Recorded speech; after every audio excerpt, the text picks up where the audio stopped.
ଖ୍ରୀଷ୍ଟୀୟ ପ୍ରେମ ନମସ୍କାର ସହିତ ଆପଣ ପ୍ରତ୍ୟେକଙ୍କୁ ଅମୃତମାନର ଏ କାର୍ଯ୍ୟକ୍ରମକୁ ସ୍ୱାଗତ କରେ। ଏହି ଦିନମାନଙ୍କରେ ଆମେ ପ୍ରଭୁ ଯୀଶୁ ଖ୍ରୀଷ୍ଟଙ୍କର କ୍ରୁଶ ଉପର ସେ ମୃତ୍ୟୁର ଦିବସକୁ, ସେ ମୃତ୍ୟୁର ସେ ଯନ୍ତ୍ରଣାକୁ ଆମେ ସ୍ମରଣ କରୁଅଛୁ। ସେ ଦିବସର ବିଭିନ୍ନ ଘଟଣାବଳୀକୁ ଆମେ ସ୍ମରଣ କରୁଅଛୁ ଏବଂ ବିଶେଷରେ ପ୍ରଭୁ ଯୀଶୁଙ୍କ କହିଥିବା ସେ ଆଜ୍ଞା ଗୁଡ଼ିକୁ, ସେଇ ବାଣୀ ଗୁଡ଼ିକୁ ଆମେ ସ୍ମରଣ କରୁଅଛୁ। ପ୍ରଭୁ ଆମ ପ୍ରତ୍ୟେକଙ୍କ ସହିତ କଥା ହେଉଛନ୍ତି ଏହି କାର୍ଯ୍ୟକ୍ରମ ଦ୍ୱାରା। ଆପଣମାନେ ମଧ୍ୟ ବାକ୍ୟ ପ୍ରତି ମନୋଯୋଗୀ ହୋଇ ଏଥିରେ ଅଂଶୀ ହେଉଛନ୍ତି, ତେଣୁ ଆପଣମାନଙ୍କୁ ମଧ୍ୟ ଧନ୍ୟବାଦ ଜଣାଏ। ଆସନ୍ତୁ ଆମେ ସମସ୍ତେ ମିଶି ପ୍ରଭୁଙ୍କ ଚରଣତଳକୁ ଯିବା, ତତ୍ସହିତ ଆମେ ପ୍ରଭୁଙ୍କୁ ମାଗିବା, କାରଣ ପ୍ରଭୁଙ୍କର ସେହି ବାଣୀ ଗୁଡ଼ିକ ବୁଝିବା ପାଇଁ ଆମମାନଙ୍କର କୌଣସି ଯୋଗ୍ୟତା କିମ୍ବା କୌଣସି ଧାର୍ମିକତା ନାହିଁ। ପ୍ରଭୁ ହିଁ ଆମମାନଙ୍କ ସହିତ କଥା ହେବେ, ଆମମାନଙ୍କୁ ସେ ବାଣୀ ବୁଝିବା ପାଇଁ ସାହାଯ୍ୟ କରିବେ। ଆସନ୍ତୁ ପ୍ରାର୍ଥନା କରିବା। ଆମମାନଙ୍କ ଅତ୍ୟନ୍ତ ଦୟାଳୁ ପରମ ମଙ୍ଗଳ ପିତା, ଧନ୍ୟବାଦ ଦେଉଛୁ ପ୍ରଭୁ ସୁନ୍ଦର ସମୟ ପାଇଁ।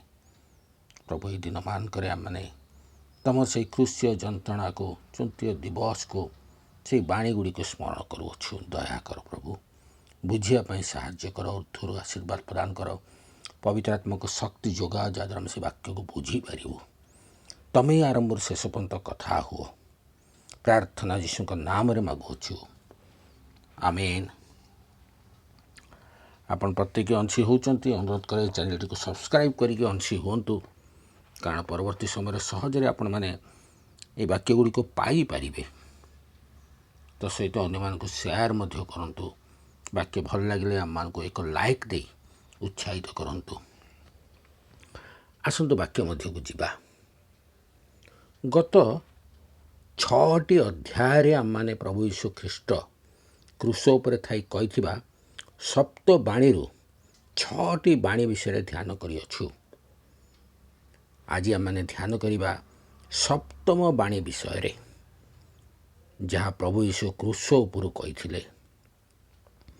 ଏହି ବାଣୀଟି ହେଉଛି, ହେ ପିତା, ତୁମ୍ଭ ହସ୍ତରେ ମୁଁ ଆପଣାର ଆତ୍ମା ସମର୍ପଣ କରୁଅଛି। ଏହା ମାନେ ପାଇଥାଉ ଲୁକଙ୍କ ଲିଖିତ ମଙ୍ଗଳ ସୁଷମାଚାର ତାର 23 ପର୍ବ 46 ପଦରେ। ଲୁକ 23 ପର୍ବ ତାର 46 ପଦରେ ଲେଖାଯାଏ, ଆଉ ଯୀଶୁ ଉଚ୍ଚ ସ୍ୱରରେ ଡାକି କହିଲେ, ହେ ପିତା, ତୁମ୍ଭ ହସ୍ତରେ ମୁଁ ଆପଣାର ଆତ୍ମା ସମର୍ପଣ କରୁଅଛି। ଏହା କହି ସେ ପ୍ରାଣ ତ୍ୟାଗ କଲେ। ଆଜି ଆମେ ଧ୍ୟାନ କରିବା ଏହି ବାଣୀର ଅର୍ଥ କ'ଣ ଓ ପ୍ରଭୁ ଯୀଶୁ ଏହି ବାଣୀ ଦ୍ୱାରା ଆମମାନଙ୍କୁ କ'ଣ ଶିକ୍ଷା ଦେବାକୁ ଚାହାନ୍ତି ବା କ'ଣ ଶିକ୍ଷା ଦିଅନ୍ତି। ଏହା ପ୍ରଭୁ ଯୀଶୁଙ୍କ ଜୀବନର ଶେଷ ପ୍ରାର୍ଥନା ମଧ୍ୟ ଅଟେ। ଏହି ପ୍ରାର୍ଥନା ଦାଉଦ ମଧ୍ୟ କରିଥିଲେ। ଠିକ୍ ଏହି ପ୍ରାର୍ଥନା ଦାଉଦ ତାଙ୍କ ଜୀବନରେ ମଧ୍ୟ କରିଛନ୍ତି। ଗୀତ ସଂଗୀତ ଯଦି ଆମେ 31 ଗୀତ ତାର 5 ପଦକୁ ଧ୍ୟାନ କରୁ, ପାଠ କରୁ, ଆମେ ସେଠାରେ ଦେଖୁ ଦାଉଦ ସଦାପ୍ରଭୁଙ୍କ ନିକଟରେ ପ୍ରାର୍ଥନା କରି କହନ୍ତି, ମୁଁ ତୁମ ହସ୍ତରେ ଆପଣା ଆତ୍ମା ସମର୍ପଣ କରେ। ପ୍ରଭୁ ଯୀଶୁ ଖ୍ରୀଷ୍ଟଙ୍କର ଏହି ପ୍ରାର୍ଥନାରୁ ଆମେ ଅନେକ ବିଷୟ ଶିକ୍ଷା କରିଥାଉ। ପ୍ରଥମ ବିଷୟ ହେଲା, ପରମେଶ୍ୱରଙ୍କ ସହିତ ଆମମାନଙ୍କର ଏକ ବ୍ୟକ୍ତିଗତ ସମ୍ପର୍କ ଯୋଡ଼ାଗଲା। ପ୍ରଭୁ ଯୀଶୁ ପିତାଙ୍କ ନିକଟରେ ପ୍ରାର୍ଥନା କରିବା ସମୟରେ ସର୍ବଦା ପରମେଶ୍ୱରଙ୍କୁ ପିତା ବୋଲି ସମ୍ବୋଧନ ସେ କରୁଥିଲେ। ସେ ଶିଷ୍ୟମାନଙ୍କୁ ବା ଆମମାନଙ୍କୁ ଯେଉଁ ପ୍ରାର୍ଥନା ଶିଖାଇଥିଲେ, ସେଥିରେ ମଧ୍ୟ ସେ କହିଥିଲେ, ହେ ଆମମାନଙ୍କ ସ୍ୱର୍ଗସ୍ଥ ପିତା ଉଚ୍ଚାରଣ କରିବା ବିଷୟ। ଏଠାରେ କ୍ରୁଶ ଉପରେ ଥାଇ 7ଟି ବାଣୀ କହିବା ସମୟରେ ମଧ୍ୟ ପ୍ରଥମ ବାଣୀରେ ସେ ଉଚ୍ଚାରଣ କରିଛନ୍ତି, ହେ ପିତା, ଏମାନଙ୍କୁ କ୍ଷମା କର। ଏବଂ ଏଠାରେ ଶେଷ ବାଣୀ କହିବା ସମୟରେ ମଧ୍ୟ କହୁଛନ୍ତି, ହେ ପିତା।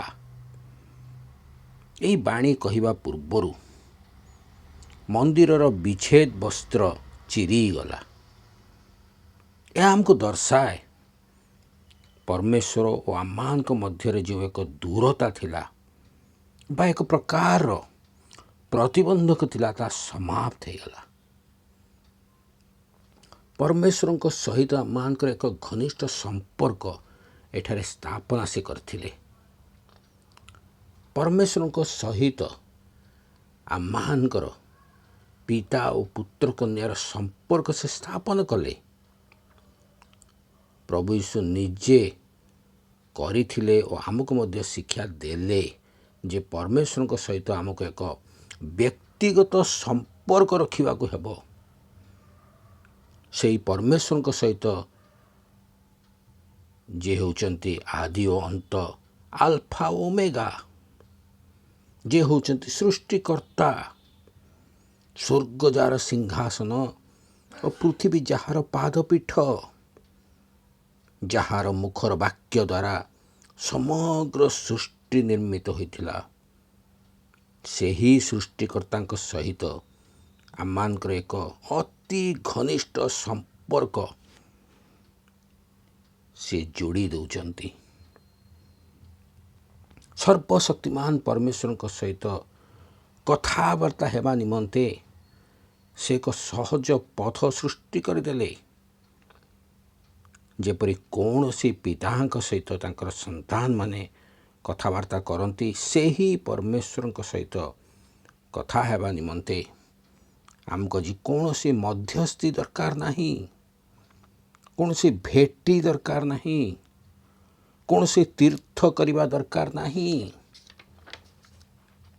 ଆମେ ଯେକୌଣସି ସ୍ଥାନରେ ଥାଉ, ଯେକୌଣସି ପରିସ୍ଥିତିରେ ଥାଉ, ଯେବେ ଚାହୁଁ ଆମେ ସିଧାସଳଖ ଭାବରେ परमेश्वरଙ୍କ ସହିତ କଥା ହୋଇପାରିବା। ଏହି ବାଣୀ ଆମକୁ ପିତା ଓ ପୁତ୍ରଙ୍କ ମଧ୍ୟରେ ଥିବା ଗଭୀର ସମ୍ପର୍କକୁ ମଧ୍ୟ ବୁଝାଏ। ତତ୍ସହିତ ଏ ବାଣୀରୁ ଆମେ ଶିଖୁ ଯେ ସେ ନିଜ ପିତାଙ୍କ ଉପରେ ସମ୍ପୂର୍ଣ୍ଣ ବିଶ୍ୱାସ କରିଥିଲେ। ଦ୍ୱିତୀୟ ବିଷୟଟି ହେଉଛି ଏହି ବାଣୀ ଆମକୁ परमेश्वरଙ୍କଠାରେ ସମ୍ପୂର୍ଣ୍ଣ ସମର୍ପଣକୁ ବୁଝାଏ। ସେ ଜାଣିଥିଲେ परमेश्वर ତାଙ୍କୁ ନଷ୍ଟ ହେବାକୁ ଦେବେ ନାହିଁ, ପୁନର୍ବାର ଜୀବିତ କରିବେ। ତେଣୁ ସେ ପ୍ରାଣ ଯିବା ପୂର୍ବରୁ ସେ ନିଜର ଆତ୍ମାଙ୍କୁ ପିତାଙ୍କ ହସ୍ତରେ ସମର୍ପଣ କରୁଛନ୍ତି। ଏହି ବାଣୀ ଆମକୁ परमेश्वरଙ୍କ ପ୍ରତି ସମ୍ପୂର୍ଣ୍ଣ ସମର୍ପଣକୁ ବୁଝେଇଥାଏ। ଏଥିରୁ ଆମକୁ ଏକ ଶିକ୍ଷା ମିଳେ, ଆମେ ମଧ୍ୟ ନିଜକୁ परमेश्वरଙ୍କ ନିକଟରେ ସମ୍ପୂର୍ଣ୍ଣ ହୃଦୟର ସହିତ ଏକ ଘନିଷ୍ଠ ସମ୍ପର୍କ ସ୍ଥାପନ କରିବାର ଅଛି। ଆମ ଜୀବନର ପ୍ରତିଟି ମୁହୂର୍ତ୍ତ ପ୍ରଭୁଙ୍କ ନିକଟରେ ଆମେ ରଖିବାର ଅଛି। କାରଣ ଆମେ ଯେପର୍ଯ୍ୟନ୍ତ ପ୍ରଭୁଙ୍କଠାରେ ନିଜକୁ ସମର୍ପଣ କରିନାହୁଁ, ଆମ ସମ୍ପୂର୍ଣ୍ଣ ହୃଦୟ ତାଙ୍କ ନିକଟରେ ଆମେ ରଖିନାହୁଁ, ସେ ପର୍ଯ୍ୟନ୍ତ ଆମମାନଙ୍କର ସମ୍ପର୍କ ପିତା ଓ ସନ୍ତାନମାନଙ୍କ ସମ୍ପର୍କ ହେବ ନାହିଁ। ତେଣୁ ଆମକୁ ଆମମାନଙ୍କ ଜୀବନର ପ୍ରତିଟି ମୁହୂର୍ତ୍ତ ପ୍ରଭୁଙ୍କ ନିକଟରେ ରଖିବାର ଅଛି। ଏ ବାଣୀ ଅତି ସୁନ୍ଦର ଶିକ୍ଷା ଆମମାନଙ୍କୁ ଦିଏ।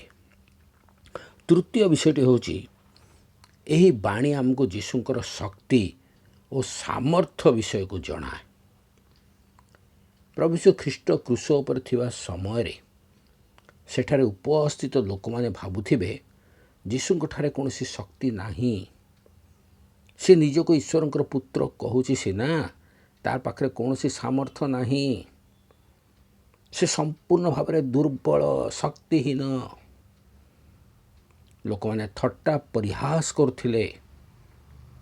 ଏପରି ଅନେକ ବିଷୟ ଲୋକମାନେ ଭାବୁଥିବେ। କିନ୍ତୁ ଏ ଶେଷ ବାଣୀ ଦ୍ୱାରା ପ୍ରଭୁ ଯୀଶୁ ଖ୍ରୀଷ୍ଟ ନିଜର ଶକ୍ତି ଓ ସାମର୍ଥ୍ୟକୁ ଦେଖାଉଛନ୍ତି। ସମସ୍ତ ବାଣୀ କ୍ରୁଶ ଉପରୁ କହିବା ଦ୍ୱାରା ସେ ନିଜର ଅଧିକାରକୁ ଜଣାଇଛନ୍ତି।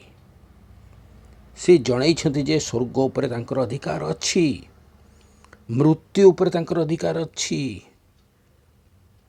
ଦ୍ୱିତୀୟ ବାଣୀରେ ସେ ସେଇ ଦୁଷ୍କର୍ମକାରୀକୁ କହୁଛନ୍ତି, ତୁମ୍ଭେ ମୋ ସହିତ ପାରଦୀସରେ ଉପସ୍ଥିତ ହେବ। ଏହାର ଅର୍ଥ ସ୍ୱର୍ଗରେ ତାଙ୍କର ସମ୍ପୂର୍ଣ୍ଣ ଅଧିକାର ଅଛି। ତେଣୁ ସେ ଦୁଷ୍କର୍ମ କହୁଛନ୍ତି ତୁମେ ମୋ ସହିତ ଯିବ, ଏ 100% ସିଓର। କାରଣ ସ୍ୱର୍ଗରେ ମୋର ଅଧିକାର ଅଛି ଏବଂ ମୁଁ କହୁଛି ତୁମେ ମୋ ସହିତ ପାରଦୀସରେ ଯିବ। ଏବଂ ସପ୍ତମ ବାଣୀରେ କହୁଛନ୍ତି ମୋ ଆତ୍ମା ସମର୍ପଣ କରୁଅଛି, ପିତାଙ୍କୁ କହୁଛନ୍ତି। ଏହାର ଅର୍ଥ ମୃତ୍ୟୁ ଉପରେ ମଧ୍ୟ ତାଙ୍କର ଅଧିକାର ଅଛି। ନିଜର ମୃତ୍ୟୁ ଉପରେ ତାଙ୍କର ଅଧିକାର ଅଛି। ଏହି ସମସ୍ତ ବିଷୟ ପ୍ରମାଣ ଦିଏ ଯେ ସେ କଦାପି ଦୁର୍ବଳ, ଶକ୍ତିହୀନ କିମ୍ବା ଅସମର୍ଥ ନୁହନ୍ତି। ସେ ଆଗରୁ ମଧ୍ୟ ଏହି ବିଷୟ କହିଛନ୍ତି। ଯଦି ଆମେ ଯୋହନ 10 ପର୍ବ ତାର 17 ପଦ 18 ପଦକୁ ଆମେ ପାଠ କରୁ, ସେଠାରେ ସେ କହୁଛନ୍ତି ମୁଁ ମୋର ପ୍ରାଣ ଦାନ କରିବାରୁ ପିତା ମୋତେ ପ୍ରେମ କରନ୍ତି, ଆଉ ମୁଁ ମୋର ପ୍ରାଣ ପୁନର୍ବାର ଗ୍ରହଣ କରିବା ନିମନ୍ତେ ତାହା ଦାନ କରେ। କେତେ ସୁନ୍ଦର ବିଷୟ। ସେ କହୁଛନ୍ତି ଆଉ ମୁଁ ମୋର ପ୍ରାଣ ପୁନର୍ବାର ଗ୍ରହଣ କରିବା ନିମନ୍ତେ ତାହା ଦାନ କରେ। କେହି ମୋ ଠାରୁ ତାହା ନେଇଯାଏ ନାହିଁ, ମାତ୍ର ମୁଁ ଆପେ ଆପେ ତାହା ଦାନ କରେ। ତାହା ଦାନ କରିବାକୁ ମୋର ଅଧିକାର ଅଛି। ନିଜର ଆତ୍ମା ଉପରେ, ନିଜର ପ୍ରାଣ ଉପରେ ତାଙ୍କର ସମ୍ପୂର୍ଣ୍ଣ ଅଧିକାର ଅଛି। ଆଉ ଏହି ବିଷୟ, ଏହି ବାଣୀ ଦ୍ୱାରା ପ୍ରମାଣ ମଧ୍ୟ କରିଛନ୍ତି ସେ ତାଙ୍କର ପ୍ରାଣକୁ କେହି ନେଇଯାଉ ନାହିଁ, ବରଂ ନିଜେ ସେ ପିତାଙ୍କ ହସ୍ତରେ ସମର୍ପଣ କରୁଛନ୍ତି। ଏହି ବାଣୀ କହିବା ନିମନ୍ତେ ସେ ଉଚ୍ଚ ସ୍ୱର କରିଛନ୍ତି, କାରଣ ସେଠାରେ ଥିବା ଲୋକମାନେ ଜାଣନ୍ତୁ ମୃତ୍ୟୁର ତାଙ୍କ ଉପରେ ଅଧିକାର ନାହିଁ, ବରଂ ତାଙ୍କର ମୃତ୍ୟୁ ଉପରେ ଅଧିକାର ଅଛି। ଏ ବିଷୟ ଜାଣିବା ପାଇଁ ସେ ଉଚ୍ଚ ସ୍ୱର କରି ଏହା କହିଛନ୍ତି।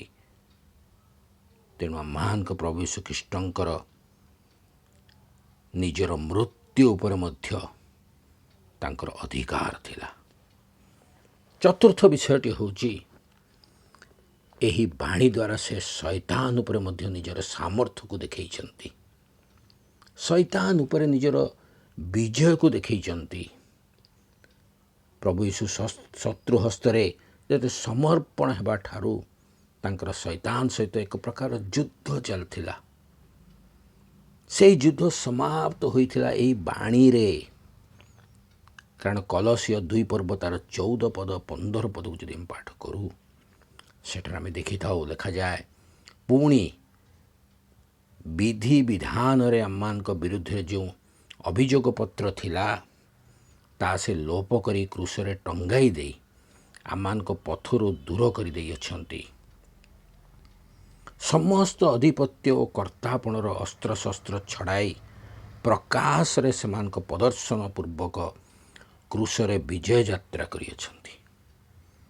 ସେ ଶୈତାନର ସମସ୍ତ ଶକ୍ତି, ସମସ୍ତ ଚାତୁରତା, ସମସ୍ତ ଅଧିକାରକୁ ସେ ଛଡ଼େଇ ଦେଇ କ୍ରୁଶ ଉପରେ ବିଜୟୀ ହୋଇଛନ୍ତି, ଯାହାଦ୍ୱାରା ସମସ୍ତ ପାପ, ସମସ୍ତ ଅନ୍ଧକାରକୁ ସେ ଦୂର କରିଦେଇଛନ୍ତି।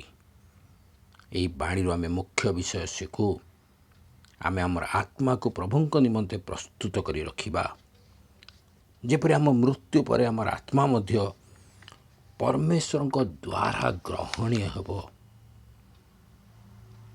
ଏବଂ ପ୍ରଭୁ ଆମର ଆତ୍ମାକୁ ଗ୍ରହଣ କରିବେ।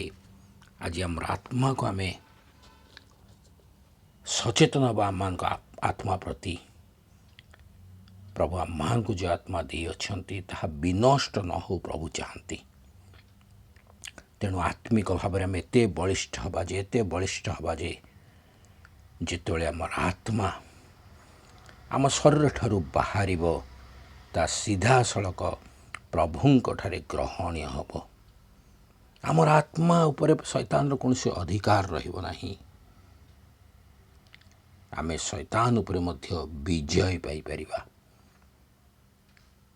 ଏହି ବାଣୀ ଆମମାନଙ୍କୁ ଅନେକ ବିଷୟ ଶିକ୍ଷା ଦିଏ।